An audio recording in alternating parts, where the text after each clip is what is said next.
real walnut veneer. Beautiful lattice grille with a handsome brown speaker cloth behind. Is it a Sansui? What crazy high-end expensive speaker is this? Actually, it's a realistic, the Nova 7B. That's right, Radio Shack. And we have a pair of them. Aren't they glorious? And wait till you find out what I paid for them. Stick around.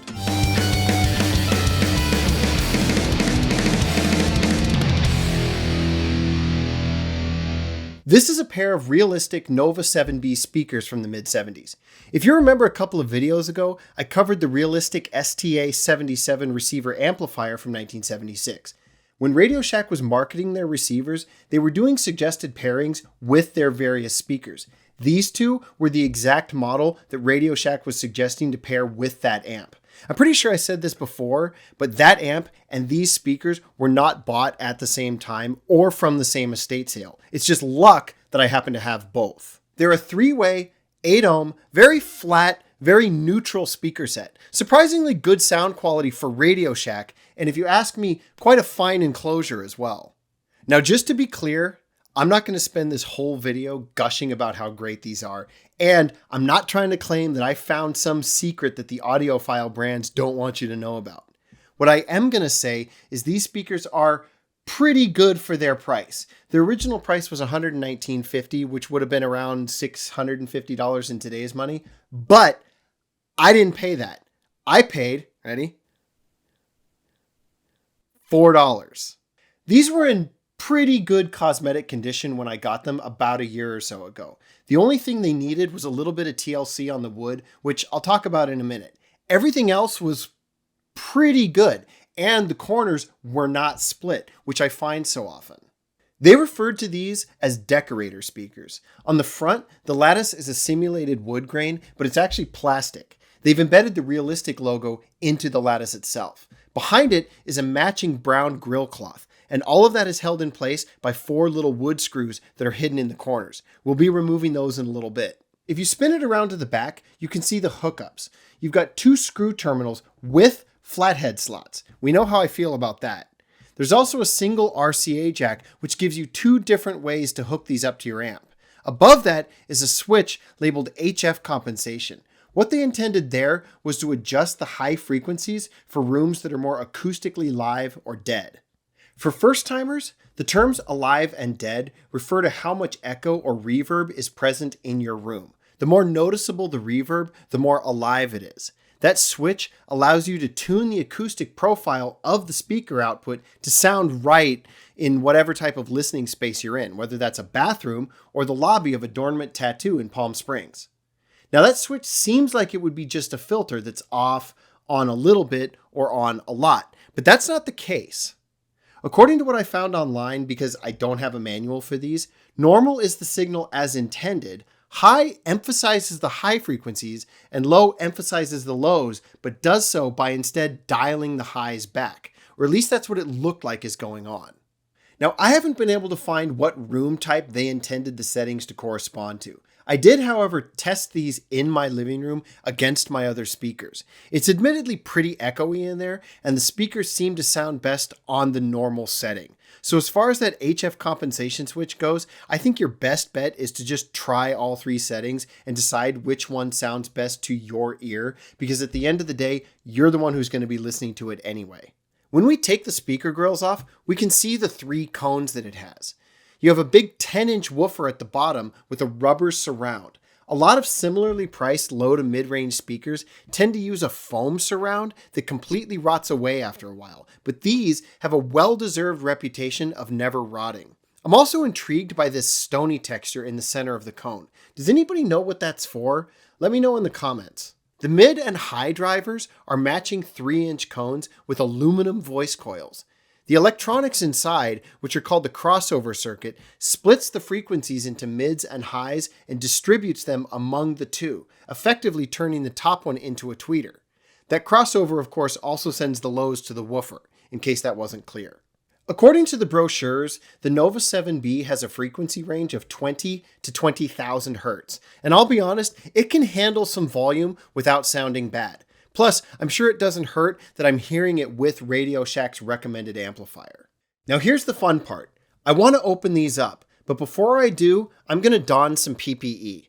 Gloves, an apron, glasses, and a mask. That's all stuff that I use for tattooing anyway, but I do it every time I open up a speaker because some of them use fiberglass and other things that are unpleasant to breathe and can get in your skin. I would encourage you to do the same if you're not sure what they stuck inside your speakers, especially if they're old. The easiest way to get inside these is to unscrew the 10-inch speaker. It's just 4 screws. The wires aren't very long, so it's best to unclip them from the terminals. Make note of which color goes where. You don't want to get them mixed up when you put it back together or it'll sound weird. Next, you pull out the insulation. Do that carefully and slowly, maybe even outside. I like to set it in a trash bag so it doesn't leave a mess.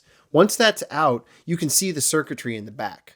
Now, I have not recapped these. While I feel like they sounded pretty alright without having done it, I have no doubt that they would sound significantly better by doing so. It's a very easy job. You just need a soldering iron. And of course, solder and 2 new 50-volt, 15 microfarad capacitors with axial leads. Axial means coming out of both sides of the capacitor. If you're a first timer and have never resoldered an electronic component, recapping a speaker like this is a great thing to learn on. The parts are all really large, they don't cost much, and they're easy to reach inside the enclosure. Plus, the whole process only involves 1 component per speaker, so it only takes a few minutes to do. If you're totally new to this and wondering what the heck I'm talking about, recapping means removing and replacing the old electrolytic capacitors because they dry up and they don't function properly after a few decades.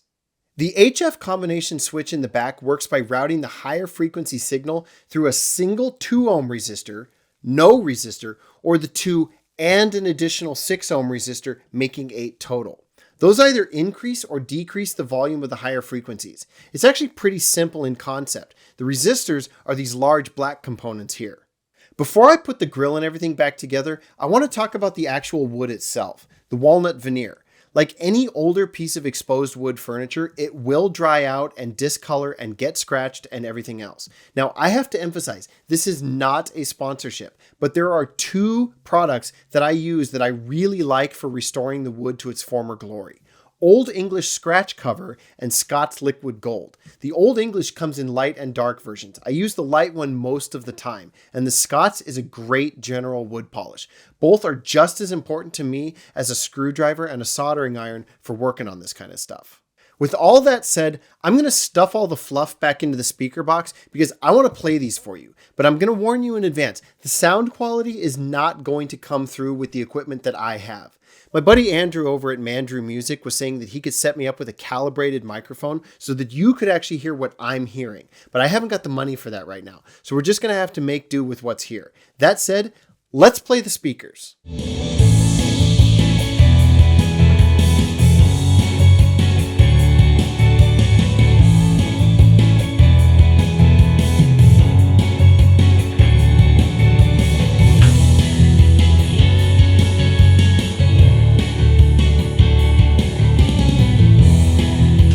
Normal.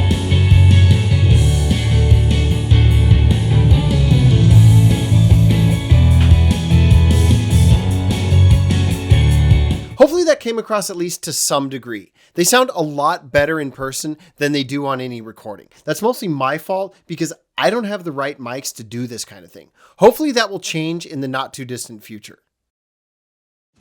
Parting thoughts. I like them. I like the way that they look. I like the way that they sound, and I really like the price. They're not as good as mine that I have in my living room, and they are definitely not a replacement for much more expensive set of premium speakers, but they're great for what they are. And they really capture that 70s mid-century vibe, which, of course, I'm all about. So what kind of speakers are you running currently? Are they new? Are they old? Did you get them at a thrift store? Let me know in the comments. Also, I've been teasing it lately, but I finally got the parts for the Weltron 2001 Spaceball, so I'm going to get that running, and I will show you in the next video. So I'll see you guys next time, and bye-bye, guys.